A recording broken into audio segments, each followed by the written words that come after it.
Hello, Scorpio. Welcome to Dove and Serpent Tarot. My name is Paul. If Scorpio is your sun, moon, or rising sign, this is your tarot card reading. Please hit the like button, leave a comment.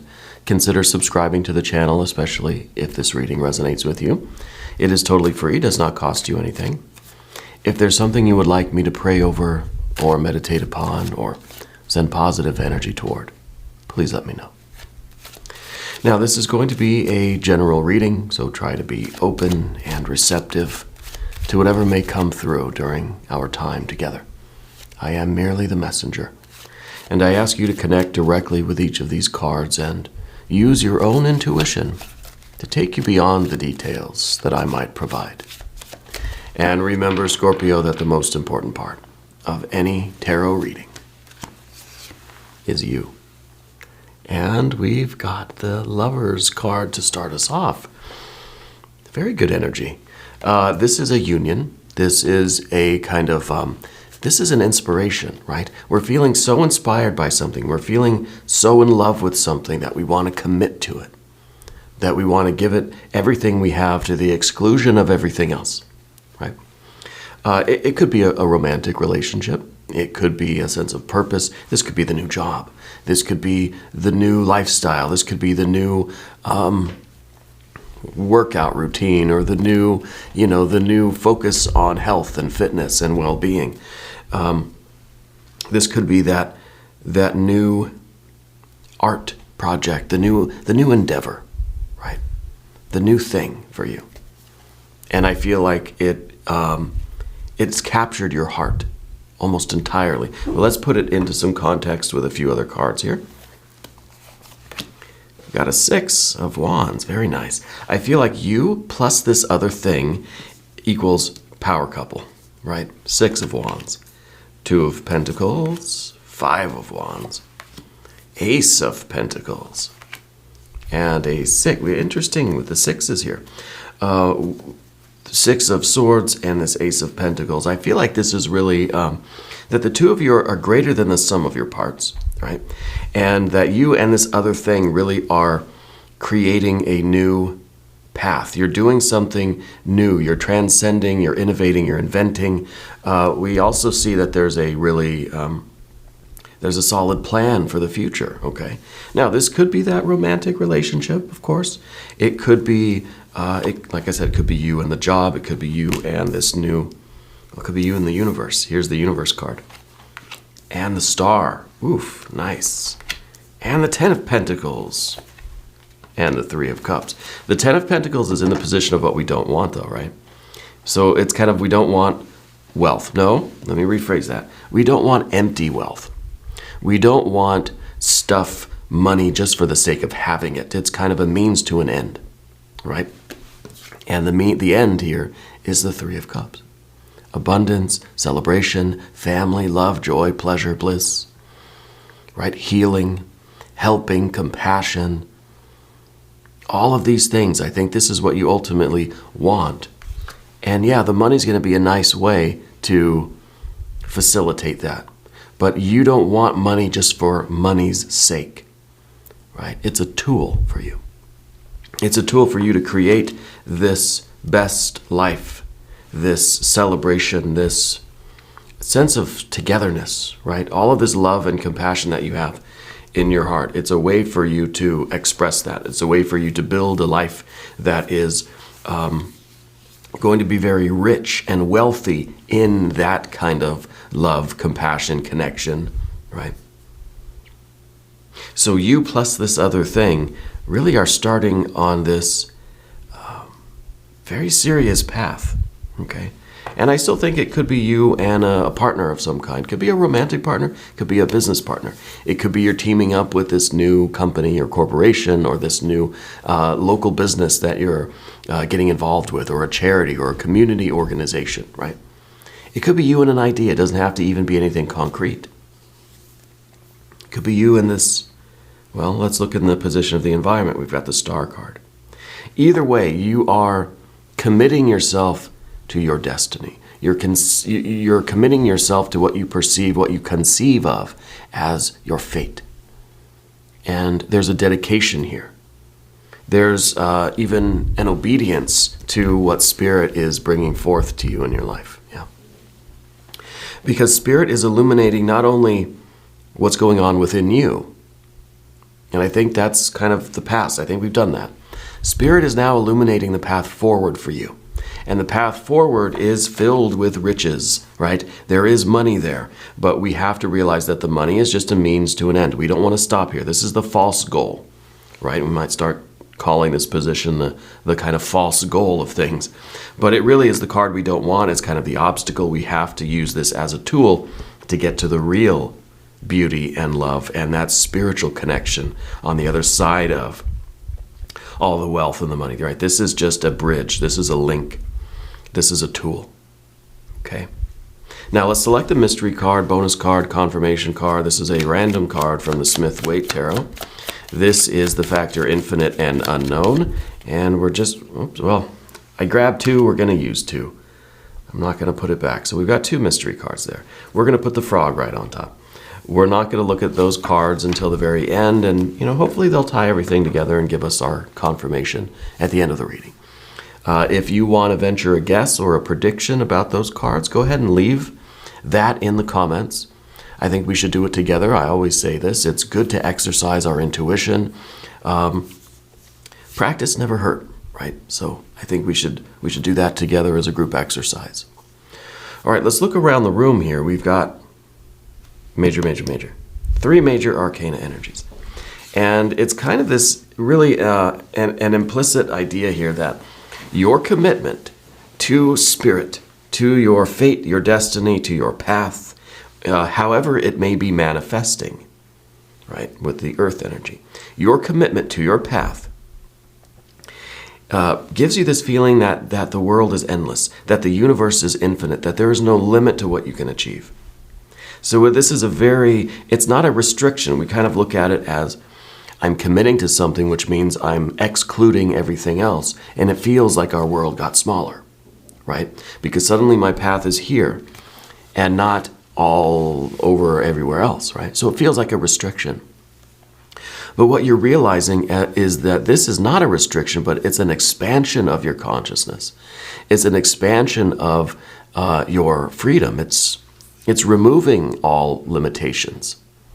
Because we're getting outside of our mind. We're getting outside of our human energy that is so ingrained in certain patterns and habits and things that we are attracted to and drawn to. We kind of always are going after the same things, I think this really gives you an openness, and it allows you to see that your future really is unlimited, that there are no restrictions on you. Right, so this is the commitment to something that is going to expand your life, expand your awareness in a lot of really, really good ways. And we see that here with, of course, we've got our fire. We've got a 5 and a 6 of wands. That's going to be important. We've got the 3 of cups there at the end. That's what we really want, that sense of divinity, that sense of living the divine life, of having those kinds of spiritual connections, emotional connections, the compassion, all the love, the celebration, right, too, the good feelings that we want. And those good feelings, that kind of satisfaction and love and joy and bliss come from this sense of not so much accomplishment, but the sense of living your true life, right?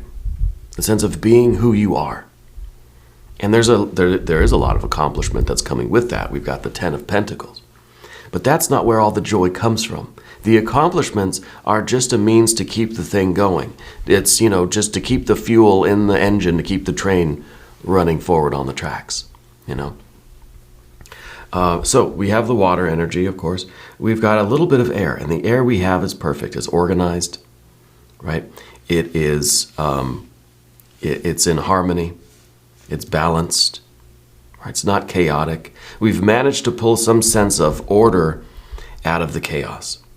Okay, out of all the jumbled up thoughts and forms and energies and ideas and everything else, we've managed to block out some of the noise. And we're seeing things in a very clear way. There's still the background noise of the world, right? We can't get rid of that. But I think you're seeing things in a much clearer way. That we can now distinguish what my plan and purpose is, what my steps are here. We can distinguish that from the background noise. So we're able to focus our thoughts and understand kind of what we want to do from here, right? What the next step is. Yeah. And of course we have our earth energy, which is wonderful earth energy, the ace, the 2, and the 10. It's kind of like we're counting 1, 2, let's just fast forward and get all the way to 10, right? We don't need all the earth cards. So the implication here is that once you begin, that once this union takes place, once you get together with this person or this thing or this company or this idea, whatever it might be, right? Your true self, your spirit, the spiritual, the divine light. Once you get together with that, you take that first step, you're setting so many other things in motion that it really is an overnight kind of feeling. It feels like you go from 1, 2, and all the way to 10. Okay? And what that means is that it's kind of, once you begin this path, it's inevitable that you reach the end. Okay? Taking that first step guarantees that you're going to be taking that last step, on that path. Now, I don't really believe that there are last steps. I feel like we get to the 10, and the 10 here kind of represents that idea of that, for me, the unlimited resources here, for one thing. But it's not a Princess of Pentacles, it's a 10 of Pentacles. I think this represents the ideal, right? And you want your ideal of the perfect life not to be an empty shell, but to have all of this meaning and connection, beyond it. You're realizing that your ideal life, while we do paint this picture of where I want to be, what do I want to be, how much money I have in the bank, what kind of car do I drive, do I have clothes and food, and do I have friends, and all these different kind of material things that we have around us, right? We realize that's just the picture we put on our wall, right? It's the meaning, it's the love, it's the joy, it's the connection behind it. But this is very abstract. This is something we can at least draw a picture of. Okay? I mean, how do you draw a picture of love, right? Of joy? Well, you have to bring it down to the concrete level and put some people in there, or some pets, plants, whatever you got, You have to put something in there. You can't, you could draw a symbol, you draw a heart, right, for love, But that's not very specific, It's a symbol, yeah. And maybe that's kind of what this is for you. Maybe that is more of an abstract idea. And in that sense, it kind of resonates, because it doesn't matter exactly what those details are, because I think those details are going to change. If you set up your ideal life as one that is, you just draw the heart. It's just love. This is just a heart, I think the love that you experience, you're leaving it open. You're not restricting yourself to a certain kind of love, or from a certain person at a particular time and date and place and all this kind of stuff. That you're leaving it open, because love comes in all forms. Joy, bliss, the 3 of Cups is right now very unmanifest. It is here in potential. It is here in a very real way. But it is not differentiated. It's something in motion, but it hasn't reached the form, the individual forms of love, of joy, of bliss, of connection. Because connection can come from many different directions in many different forms, right? These are the forms that we set up just as something to work toward, right? But we realize that this is always going to be changing.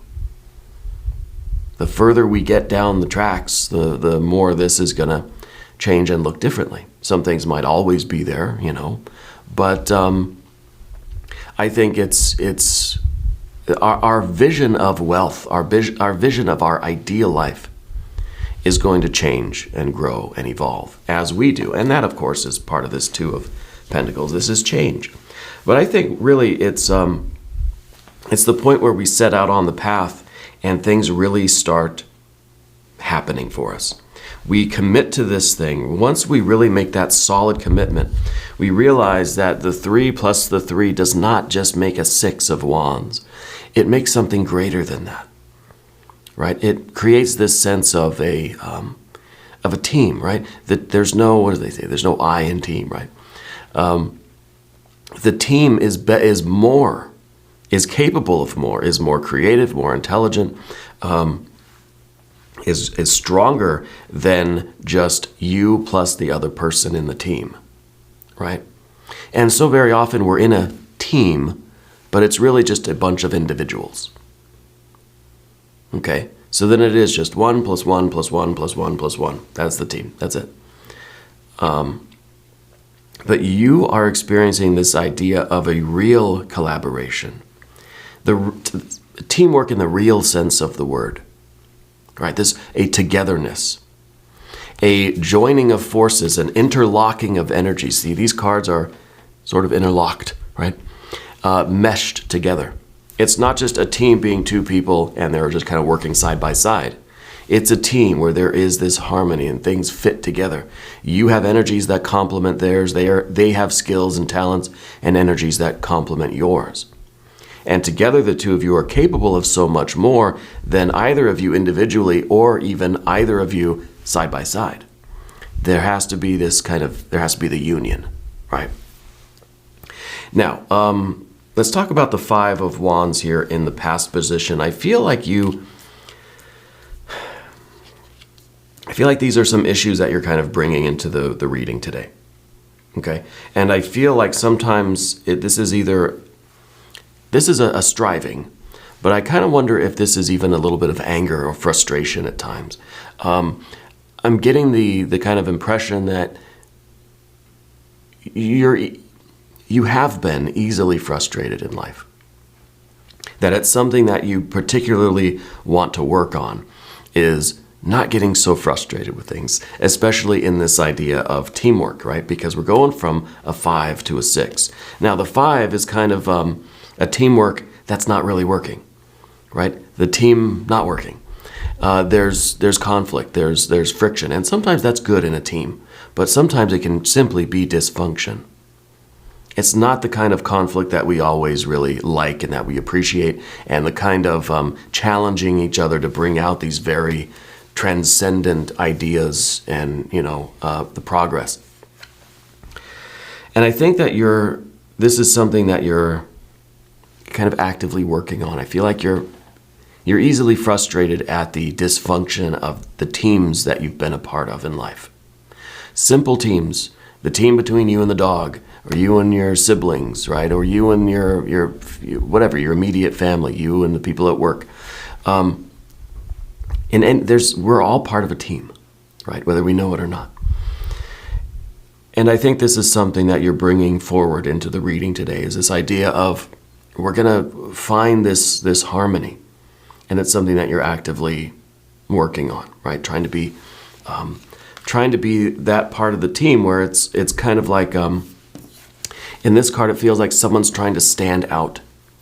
Someone wants to be part of a team, but really I don't, Not that we're being forced to, but it's just not, maybe you haven't found the right team, But I feel like you are. So I don't know what the Lover's card exactly is for you, but this is you becoming part of that team, and it could be a team of 1. This could be internal energies that we're talking about. But I feel like there's something externally to you, because we have the star over here that's kind of lighting the way forward for you. Okay? And I don't know exactly what that is. I feel like with this Lover's card, this is maybe the first time ever that you felt like this is the team you want to join. This is the thing you have to do. You're ready. Your entire being is, your spirit and soul, your heart and mind, your body, everything is saying yes. Because we got hit with Cupid's arrow. We fell in love with this person, place, or thing, right? Whatever. And we're going to unite with it. We're going to devote all of our energies to it. And it could be something very simple. Like I said, it could be that we are getting that inspiration, that aspiration to connect with spirit again. And we can all say that intellectually, but this is something that you feel viscerally. Okay? The Two of Pentacles underneath everything, yeah, we're looking for change. We're ready for change. We're ready to start making this progress toward our ideal, best life, the kind of interaction, the kind of relationship, the kind of experience we want to have. See, a lot of the time the Three of Cups is kind of what we feel like we want internally. So if we're talking in terms of the Six of Wands, right, the teamwork, the Three of Cups is going to be your feeling, how you experience this teamwork. Are you going to feel an overflowing of love and joy? And, you've been with a team before. You've been with, let's say, you've been in love before, right? You know what that feeling is. And when you're with a group of people, or just one person, or just with yourself, just with spirit, just with a dog, whatever, you know that feeling when you have it. It's almost a feeling of almost contentment, but it's an active contentment, right? It's not a contentment that just says, I've had enough to eat, I feel pretty good. No, it's this feeling that I want to do more. I can't wait to continue to create, I can't wait to continue this conversation, or this energy in the room. It's full of love. Yeah, full of love. The Ace up here, the Ace of Pentacles at the top of the path. This is that first step. This is now the result of the teamwork here. We're starting to put something new together. This is kind of this is like the first, you fell in love with this company, this job, this business. Maybe it's your own business. Maybe you're starting a business, whatever it is. This is your first day on the job, let's say. Okay. This is the first, the first time that we actually are using the thing, or that we're interacting with this group. It's the first time we're at the meeting, the first class, if it's a school thing, a university thing. This is the first, let's say the first outing with our new, lover or something, right? The first time we're going out as the official couple, or something like that, right? So it's the first day, really, of this whole thing, with this new commitment, with this sense of teamwork. And I feel like taking this first step is inevitably going to lead us to the kind of experience that we want, to that kind of ideal life. Everything's going to unfold very, very quickly here. And I think a lot of progress is going to be had in life in a very quick way. The Ten of Pentacles is very real energy. I mean, this is something that you're going to, as we get closer to the 10, right? As we get to even an 8 and a 9 of Pentacles, and we get to the 10 of Pentacles, I think you're going to see so much of your life is increasing, is improving. If this is a work thing, if this is a family thing, if this is your own creativity, your own spirituality.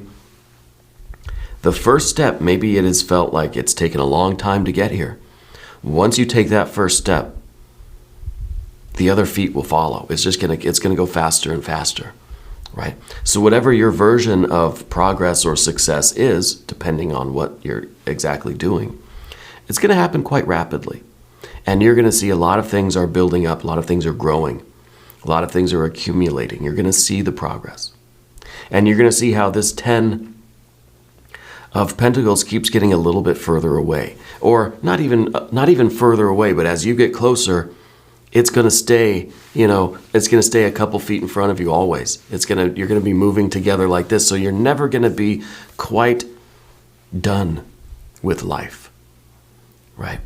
And I think that this is that Three of Cups that you really want. You don't want to get everything in life and then just be bored with it, You want a life that's going to keep challenging you. You always want something to work on. It's not that you want challenges or hardship in life.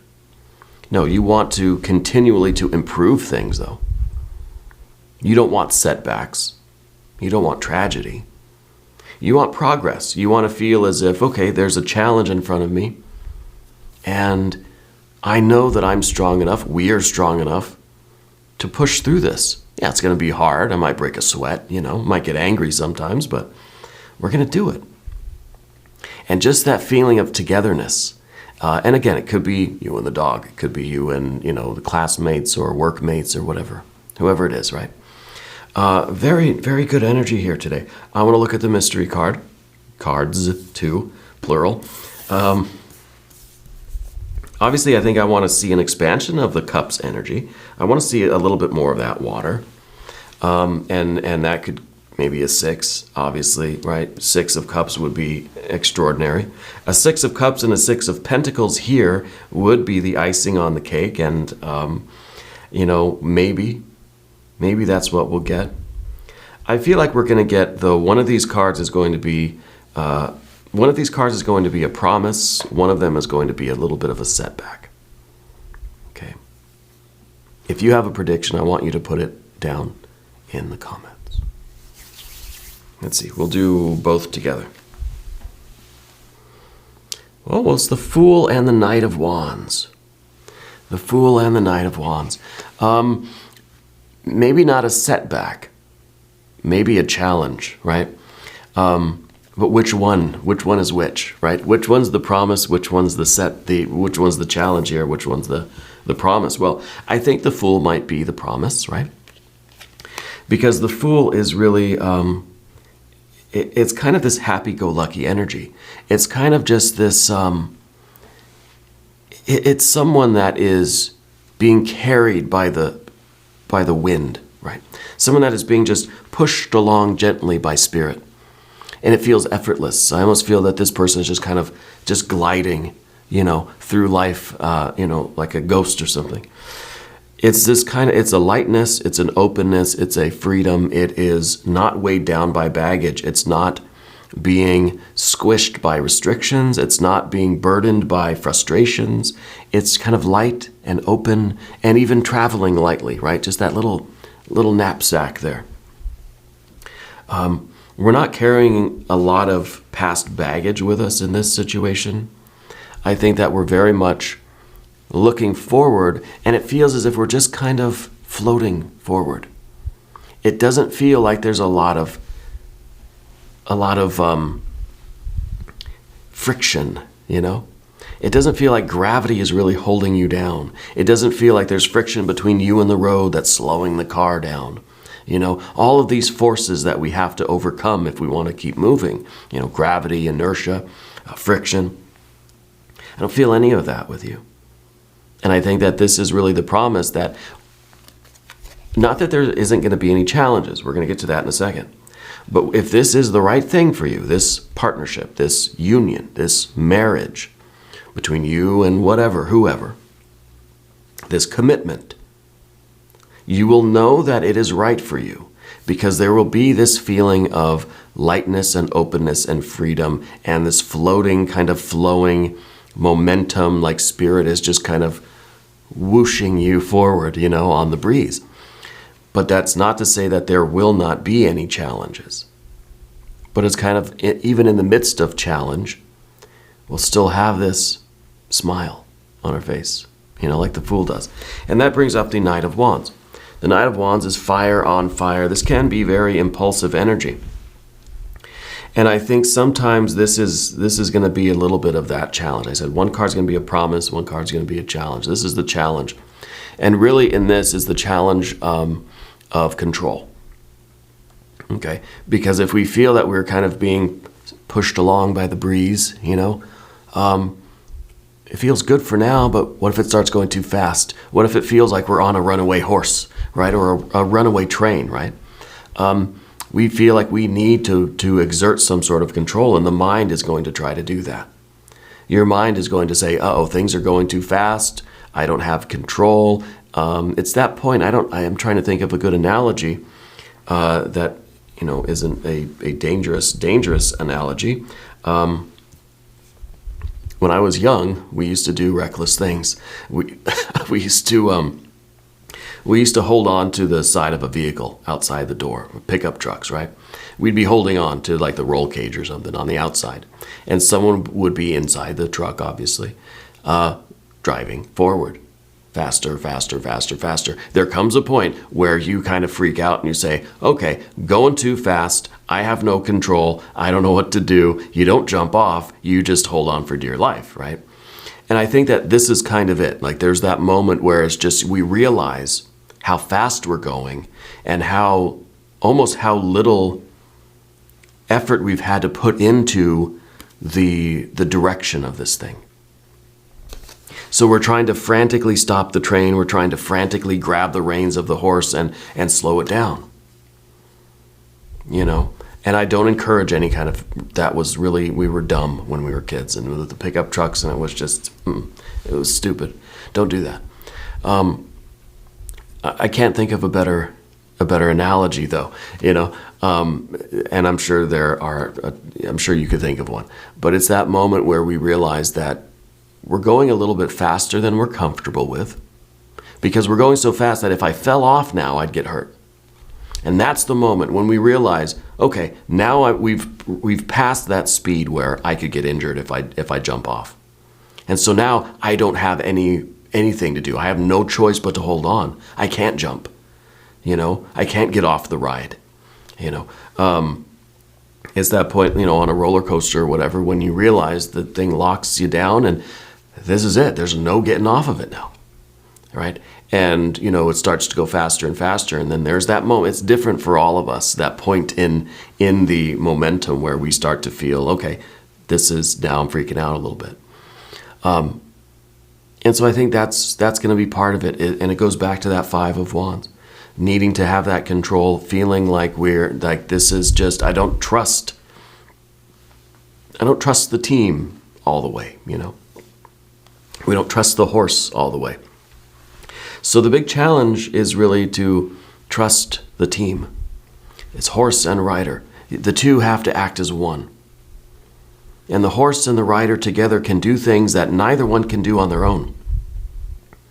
The horse and the rider together can perform extraordinary things, right? Can accomplish extraordinary things. There's a teamwork there. Now, I don't know how I feel about riding horses and, you know, using animals for labor and all that kind of stuff. It's whatever. That's a side debate, okay? I'm not advocating that. But I'm advocating the teamwork, right? And the trust that we have to have for our teammate, you know? And I think that's going to be part of the challenge for you. That's why the Five of Wands is still back there. We're going to do an extended reading. If you want to stick around, click up top, click down below. New readings for Scorpio Wednesday and Saturday, 6 a.m. Chicago time. If you haven't subscribed yet, please do. It is totally free, doesn't cost anything. Leave a comment. Let me know where in the world you're watching from. I love to give a shout out to all of the different places that everybody is watching from all over the world, global community. I really do love to see that. Really humbles me, really does. Anyway, I want you to know that you're the most important part of Dove and Serpent Tarot. I thank you and I love you. And we're all in this together.